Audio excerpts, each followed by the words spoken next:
اعوذ باللہ من الشیطان الرجیم بسم اللہ الرحمن الرحیم۔ آج الحمدللہ ممکنہ 27ویں شب اور 27ویں نماز تراویح ادا کر دی گئی ہے۔ ذاریات اس سورہ کا پہلا کلمہ ہے۔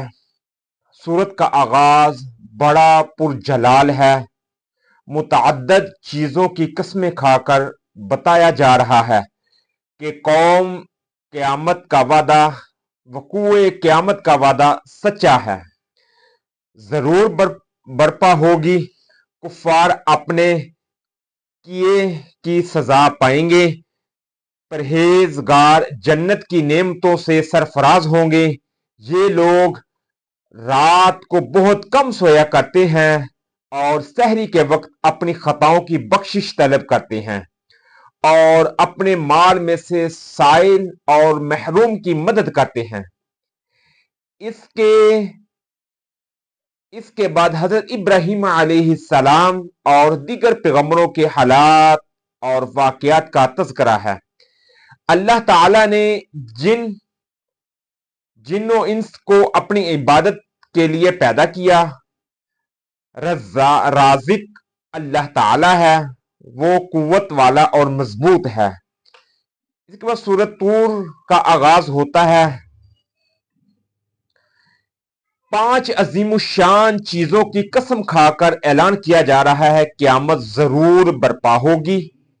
اس دن زمین اور آسمان لرز رہے ہوں گے، پہاڑ اون کی طرح اڑ رہے ہوں گے اور کفار کو دوزخ کی طرف دھکیلا جا رہا ہوگا۔ وہ جھٹلانے والوں کے لیے بربادی کا دن ہوگا۔ سورہ کے آخر میں حضور اکرم صلی اللہ علیہ وسلم کو بتایا گیا ہے کہ یہ لا علاج مریض ہے، فطرتاً شدید ہیں۔ آپ صلی اللہ علیہ وسلم مشکلات کا مقابلہ صبر سے کریں اور خدا کی حمد و تسبیح بیان کریں۔ اس کے بعد سورہ نجم شروع ہوتی ہے۔ سورہ کے آغاز میں کفار کے الزامات کی تردید اور کی گئی ہے کہ حضور اکرم صلی اللہ علیہ وسلم نعوذ باللہ راہ راست سے بھٹک گئے ہیں۔ وہ تو اپنی خواہش سے بولتے ہی نہیں مگر وحی سے جو ان کی طرف کی جاتی ہے۔ واقعہ معراج کا ذکر ہے کہ پورے سفر میں آپ صلی اللہ علیہ وسلم نہ کہیں بولے اور نہ بھٹکے۔ آپ صلی اللہ علیہ وسلم خدا کی تجلیات کے اتنے قریب ہوئے کہ صرف 2 کمان کا فاصلہ رہ گیا، بلکہ اس سے بھی کم۔ اللہ تعالیٰ نے حضور اکرم صلی اللہ علیہ وسلم سے راز و نیاز کی باتیں کی جن سے کوئی دوسرا شخص واقف نہیں۔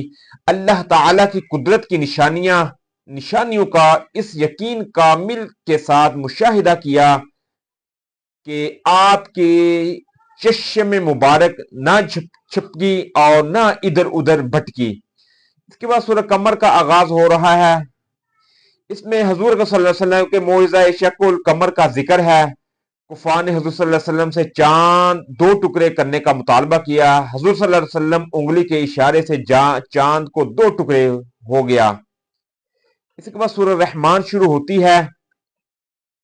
سورہ رحمان، اس سورہ میں تمام روحانی اور جسمانی، دینوی اور اخروی نعمتوں کا تذکرہ تفصیل سے کیا گیا ہے۔ ارشاد ہے کہ اے انسان، میں نے تجھے پیدا کیا اور بولنا سکھایا۔ چاند، سورج، ستارے تیرے فائدے کے لیے بنائے، اتنی وسیع دنیا تیرے لیے تخلیق فرمائی، خشکی اور تری کو تیرے لیے مسخر کر دیا، ہر قسم کی نعمتیں تجھے مہیا فرما دی، پھر بھی تو انکار کرتا ہے اور تم اپنی رب کی نعمتوں کن نعمتوں کو جھٹلاؤ گے۔ اس کے بعد سورہ واقعہ کا آغاز ہو رہا ہے۔ سورہ کا آغاز وقوع قیامت کے ذکر سے ہو رہا ہے کہ قیامت برپا ہونے میں کوئی شک نہیں۔